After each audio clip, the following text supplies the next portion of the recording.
And as he looked down upon my face, his eyes were wide to pulls in space. As they engulfed the countryside, a sky above held me inside.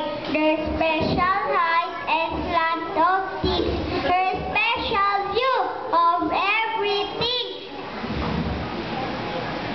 And I could see by looking up the wealth within his loving cup, the things and rings, the sun and sky, and watches us from way up high.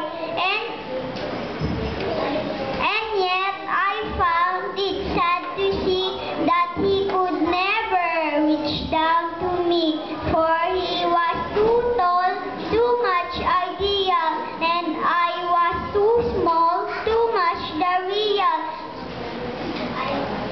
So this angular figure, graceful and wise, of outstanding vision and cool clear eyes, watched the sunrise, then watched it set, looked down on me and seemed to forget that I was as much a part of the scene as the sun in the sky, the oak in the green. Then the willow tree, watching standing nearby, saw the distance between us and started to cry. She bowed down her head, touching the ground, and then from that day to this is the way she